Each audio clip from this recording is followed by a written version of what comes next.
Just like working out at the gym, we can strengthen our assertive nature through repeated use.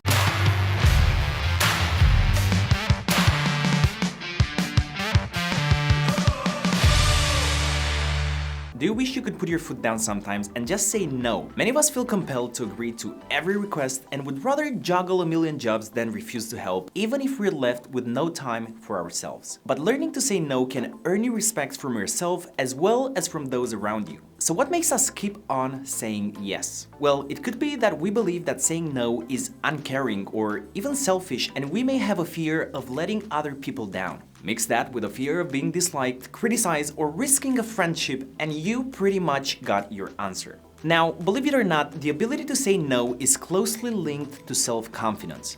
People that lack confidence and self-esteem often feel nervous about antagonizing others and tend to rate others' needs more highly than their own. Personally, because I was the younger brother, I always wanted to be nice and please my parents. So when my brother was kind of the rebel, I was the one that always listened to my parents. And in the event that I did something wrong, I would apologize and cry and hope that I would be forgiven. And slowly, my belief that I'm only lovable if I'm compliant and helpful started to form. The thing is, if you feel you have become a people pleaser, your self-worth may have come to depend on the things that you do for other people, and then a vicious circle develops in which the people around you expect you to be there for them all the time and comply with their wishes. The thing is, being unable to say no can make you exhausted, stressed, and irritable. It could be undermining any efforts you make to improve the quality of your life if you spend hours worrying over how to get out of an already promised commitment. There is this tendency to wait until your energy depletes before you take a much-needed step back and assess the situation.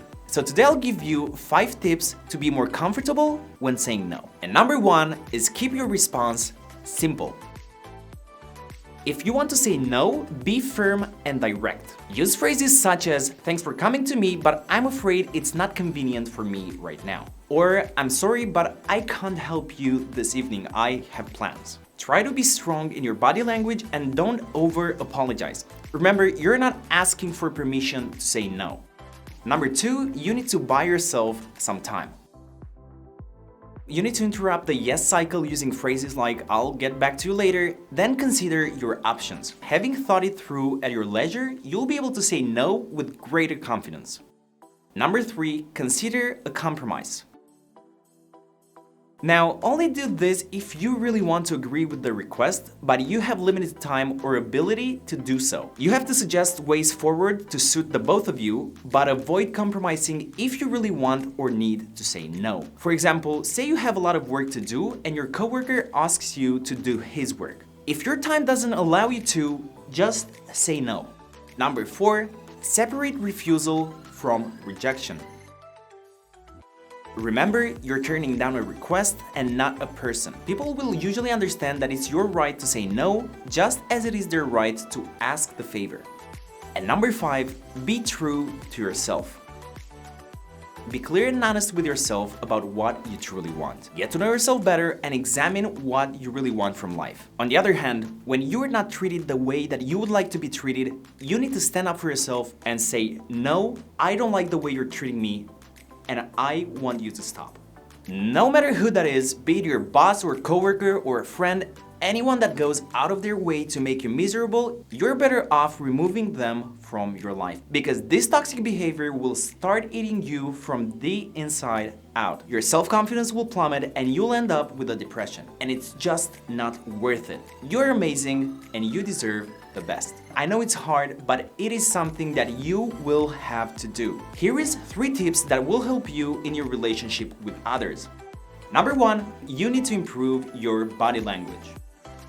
Standing up for yourself can actually be as simple as literally standing up straight. Body language plays a huge role in how people choose to interact with us. Slouching, hand-wringing, or barely making eye contact with others, they all contribute to situations wherein you may be treated in such a way as to have to stand up for yourself. But the good thing about body language is that these are habitual responses and they're not ingrained. You can train yourself out of them to present a much more confident, resolute you.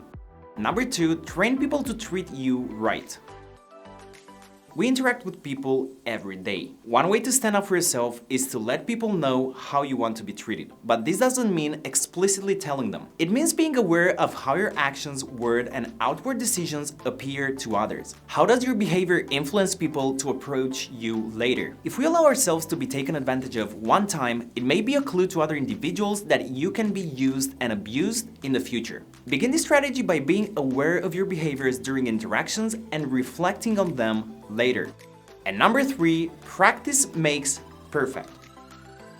If you're just starting on your path toward being assertive, you've got to remember that it takes time to warm up. As with any skill in life, practice will build strength in your ability to stand up for yourself. Try flexing your assertive nature in small ways and then build up to encounters that may take more effort. Just like working out at the gym, we can strengthen our assertive nature through repeated use. Listen, I know you juggle a busy life. You probably want to be helpful to those around you since you may need their help in return. But remember, you don't have to take care of every problem every time. When someone comes to you for help or attempts to involve you in a project, it doesn't mean that you are obligated to help. You're allowed to let some opportunities pass you by.